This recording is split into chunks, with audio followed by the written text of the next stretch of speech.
میرے سرور کائنات بیمار ہوئے، بی بی عائشہ کے حجرے میں تشریف لے گئے، میرے آقا کی پردہ پوشی پر صحابہ میں کچھ مشورے ہوئے، کسی نے کہا سرکار کو بیت مقدس لے جاتے ہیں، انبیاء کی سرزمین ہے، کسی نے کہا ماں باپ کی سرزمین پر لے جاتے ہیں، مکہ مکرمہ ہے، باپ دادا کی سرزمین پہ لے جاتے ہیں، مختلف رائے آ رہی تھی۔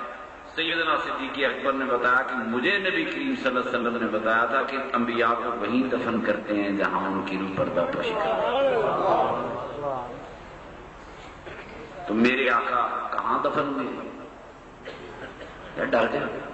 بی بی عائشہ کے حجرے میں پنجابی کی بات کرتا ہوں کہ تو جب بی بی صاحبہ حجرے میں حضور دفن ہو گئے تو صحابہ نے بی بی عائشہ کو وہاں سے نکال دیا اور کنڈا لگا دیا کہ کوئی بی بی قبر پہ نہیں آ سکتی۔ غور کرو، صحابہ نے بی بی صاحبہ کو نکال دیا کہ بی بی صاحب نکل جائیں، حجرہ ہے، بنا ہوا کمرہ ہے، کہتے ہیں جی کمرہ بنانا منع ہے، قبر پر بنے ہوئے کمرے میں میرے آقا دفن ہوئی ہے، کیا صحابہ نے وہ کمرہ گرا دیا تھا؟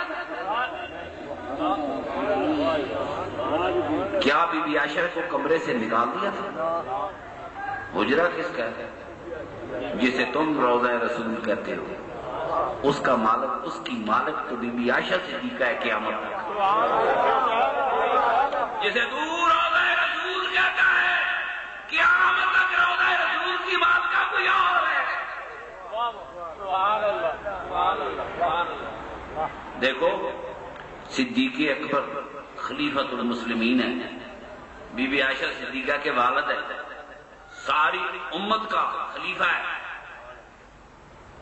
پھر بھی اپنی بیٹی سے اجازت لیتے ہیں کہ اگر اجازت ہو تو میں سرور کائنات کے قدموں میں دفن ہو جاؤں۔ میری بات سنو، خلیفۃ المسلمین سیدنا صدیق اکبر جانتا ہے کہ میری حکومت ساری اسلامی سلطنت پر ہے، جو حکم تو چلے گا، مگر ایک جگہ وہ بھی ہے جو میری نہیں ہے۔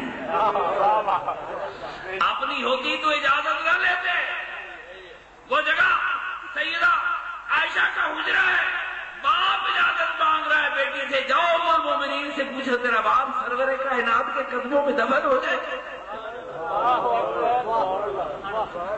اللہ نے بڑی چیزیں دی، خدا کی قسم، جو سیدہ عائشہ کے حجرے کی ہوئی ہے اللہ تعالیٰ نے 1,24,000 پیغمبروں میں کسی کو ہی عطا نہیں۔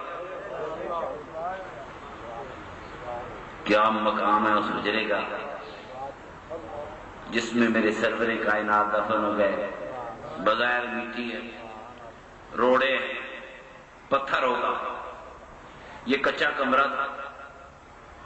صحابہ نے ام المومنین کو نکالا نہیں، نکالا کہ بی بی صاحبہ ہم رسول پاک کو دفن کر رہے ہیں، آپ مہربانی کریں یہ حجرہ خالی کر دیں، بیویاں قبروں پہ نہیں آیا کرتے۔ سنو، میرے نبی پاک کی ظاہری زندگی کی رفاقت ام المومنین کے ساتھ صرف 9 یا 10 سال رہی۔ حضور پردہ پوشی فرمائی 11 ہجری میں، ام المومنین نے پردہ پوشی فرمائی 57 ہجری میں، میرے آقا کی پردہ پوشی کے بعد 46 سال، کتنے؟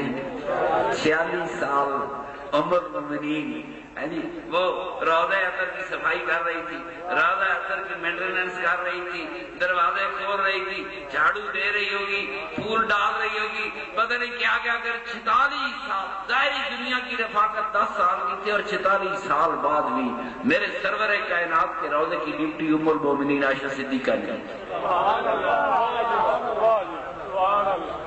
کبھی کہتے ہیں جی عورت نے جانا کہ نہیں جانا، تو دھوکہ کرتا ہے، جھوٹ نہ نکلنا، یہ ٹی ویوں پہ جھوٹ بولتے ہیں، اے ٹی وی ہو کہ کیوں، سچی بات دوڑ کے نہیں بتاتا۔ میری بات سن، حجرہ ہے ام المومنین کا، دفن ہے خدا کا رسول، نہ کمرہ گرایا گیا، نہ بی بی کو نکالا گیا، کمرہ بھی موجود رہا، اور خدا کی قسم وہ کمرہ جو اس وقت نہیں گرایا گیا 1400 سال ہو گیا، آج تک نہیں گرایا۔